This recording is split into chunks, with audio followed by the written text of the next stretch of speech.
Well, there are some skills that progress and technology cannot buy, and it's often through the arts that they're reignited. Not many of us would remember the old radio plays of the 1930s where the Foley desk and its artists were as important as the actors. Well, the Sydney Conservatorium of Music is taking audiences back in time to that golden age, and with a comical twist. Two opera works, Menotti's The Old Maid and the Thief and Mozart's The Impresario, will meet on stage in an opera double bill. I'll be joined shortly by those putting the show together, but first, here's a sneak peek.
Fantastic stuff. Well, I'm joined now by the director, Sally Blackwood, and Foley artist, Alex Knight. Thank you so much to you both for coming in on your Friday night. You're so welcome. Pleasure. I'd love to start actually with you, Alex.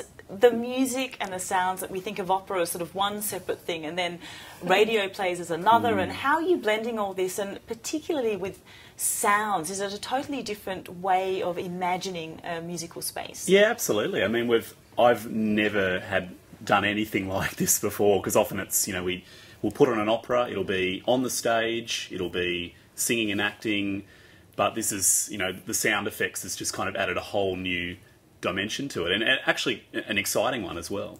Sally, was that an idea of yours this is one of your first main productions in your new role? Was this one of your babies to kind of go, let's do something a little bit different, Absolutely. Let's reignite something that hasn't been done before? Absolutely. So Menotti's piece was written in 1939 for radio. So The Old Maid and the Thief was conceived for radio in the way that War of the Worlds, Orson Welles came out at the same time. So just loved it, and I wanted to put the two together and have all of these sound effects live on stage. The performative element of it is brilliant. So and teach singers to do that. So it's a whole new world for all of them. Was it Absolutely. hard to find some of the instruments that you needed to create those sounds? It's been hilarious. We've made them. We've got a great Foley team. Tom Keller has led, from Beautiful Noise, has led the Foley team and created doors that opens and shuts, and we've got a bag for this. We had to do a body drop on stage, so there's a mad bag, and we had to try lots of different things, and things didn't work, and we had to get the right door, and this beautiful... Should we show them this? This is...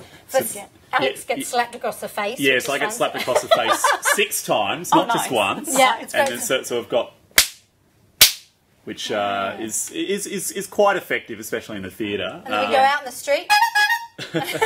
got the vibra slap here. Pretty funky little instrument.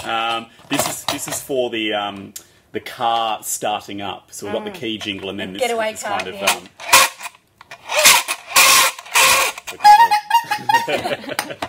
This is just toys. I know, absolutely. Absolutely. Tell us how, when you're coordinating something like that, especially live, there's obviously so many elements that have to work at the same time. Yeah.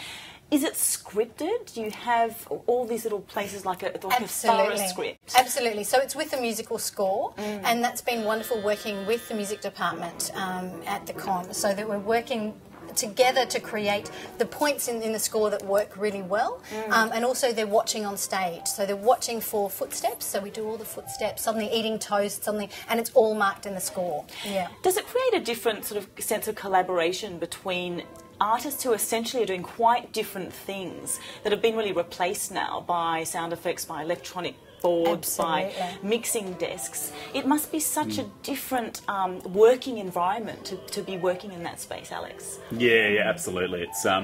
It's actually such a great idea from Sally, because, as you said before, I mean, we associate, you know, radio with, you know, the golden age, you know, Orson Welles, the 30s and 40s, and opera hasn't really embraced that a lot, and combining the two elements, I think, it's an exciting idea. It's just not really seen now. So, Sally, what made you want to combine those two? Was it one of those kind of flash in the pan sort of moments where you just woke up going, why not do this? It's Absolutely. I wanted a great conceit to put the two operas together. So we've got two operas that are about domestic worlds, domestic life, if you like.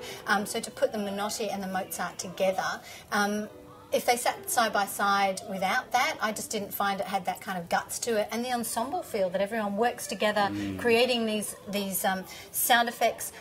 The key is also that Alex performs Bob one night. So he's a singer on stage one night, and the next night he gets to do Bob's sound effects. So he learns both sides. So there are two people doing each role, and they change and they learn the sound effects for each. So footsteps, etc. It's been great fun. And great being able to watch the show as well, because I mean, normally you know, on your off night, you're either, you know, backstage, you know, kind of waiting to go on. You know, this is actually, we get to be involved in the show and see what's going on. It's fantastic. You both mentioned the word fun a lot. A lot of this seems to be fun in terms of the operas and the composition, fun in terms of the interaction together. I'll just show our audience another clip we've got, which is a commercial for what I will say an unnamed fizzy drink. But let's just pop that up.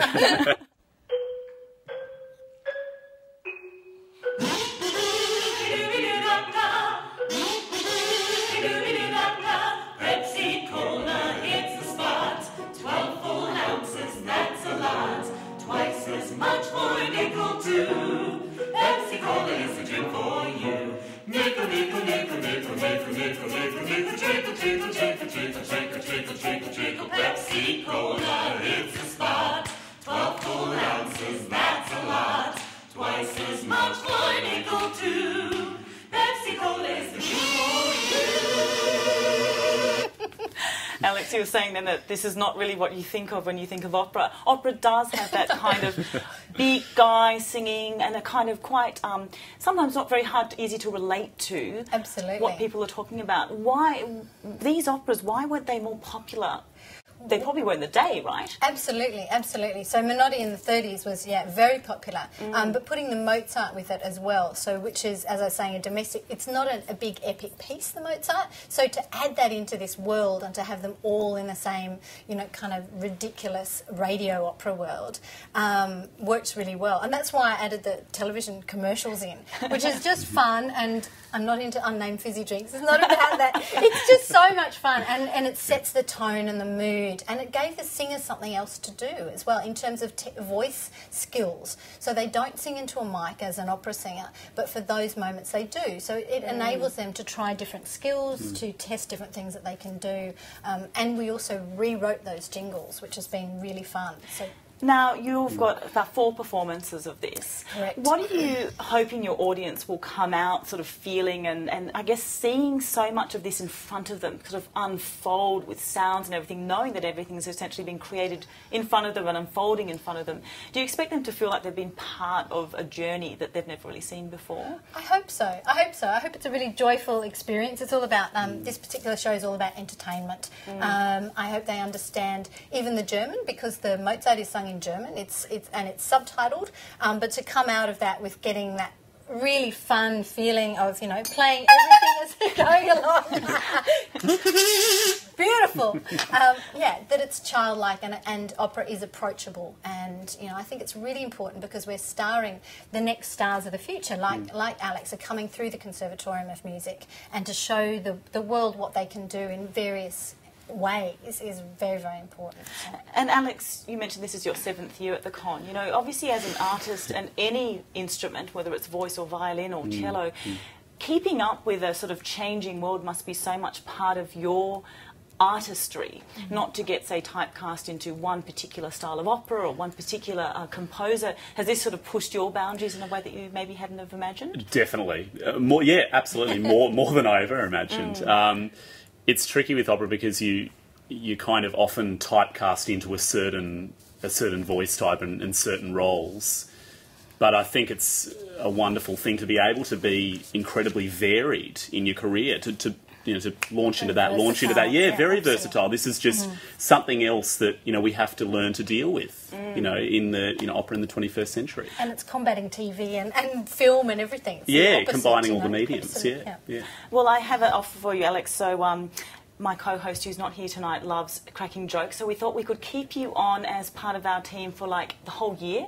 All you have to do is press those little things whenever we make a joke. Wonderful. Do the slaps, and that would be a really great contribution to our show. I look forward to it. Have a fantastic time. We wish you all the best for the opening and all the best for the performance. It sounds like so much fun, and thanks so much for dropping in tonight, Sally and Alex. Thank you. Thanks for having us. Thank you very much.